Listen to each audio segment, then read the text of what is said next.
When I got onto the mat on this given day, I really just let my intuition guide me. I wasn't sure what I needed from the practice. All I know is that I wanted to practice. Springtime, as is said in the Granda Samhita, is a good time to refresh or start up or deepen your pranayama practice. But I think springtime is a great time to allow your sadhana practice to bud in any way, shape, or form. For whatever reason on this given day, it felt good to just move and stay in the body. I didn't really need meditation, pranayama, but the asana practice tended to be for me on this day all about getting into bhavana, feeling a certain way.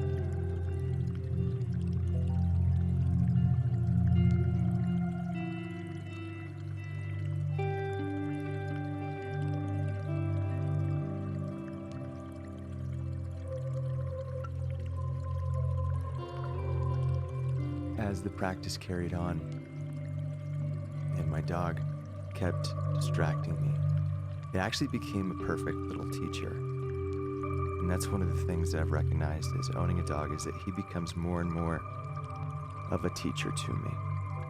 And the thing that he was teaching me on this given day is that how are you going to react when you get distracted? And it's a real grace that he is my teacher, because it's easy for me to just be in love. He is such an easy dog to love. And I remember when I got him, we were kind of overwhelmed with his energy and his wildness, and we went to get food at our favorite vegan restaurant. And when we were waiting for our food, the guy asked us how we were. We told him, oh, we've got a new puppy and it's just wild. And he said, oh, I've raised a lot of puppies. And we said it was our first puppy and we didn't know what we were doing. And if he had any advice, it'd be welcome. And he just kind of looked at us and he said, it's all love.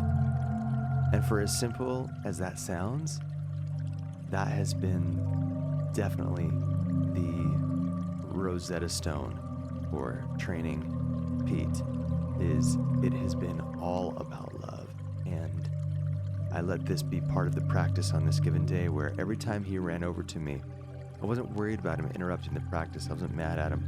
In fact, each and every time was an opportunity to return to that love in a way that I kind of liked it, and I wanted him to continue to remind me of this.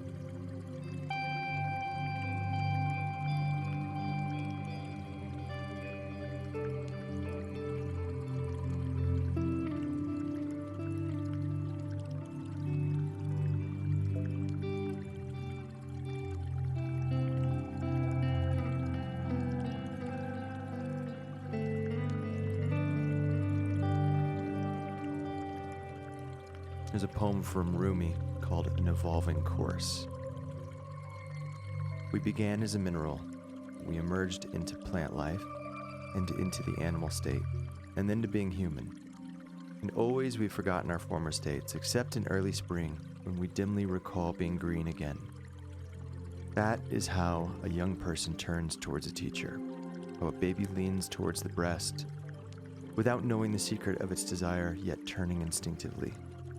So humankind is being led along an evolving course through this migration of intelligences. And though we seem to be sleeping, there's an inner wakefulness that directs the dream.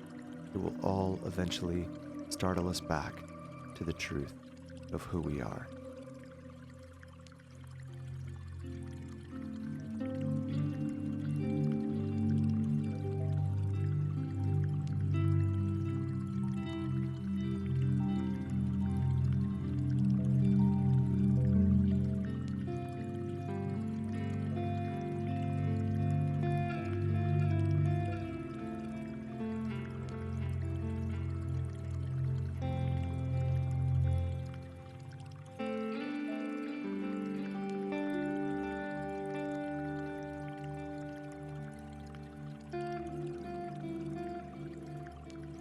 There's a line out of Jagannath Carrera's Inside the Yoga Sutras on page 64. And he's talking about Sutra 123 and how samadhi is attained by devotion or total dedication to Ishvara. And he goes on to talk about dedication. And one of the things he says is dedication transforms ordinary actions into powerful spiritual practices. And so on this day, my reflection as I finished up my practice left me with the question, what was the ordinary action? Was it the yoga poses? Was it the interruptions? Was it the playtime with the dog? Because all of them were threaded through with the dedication and a love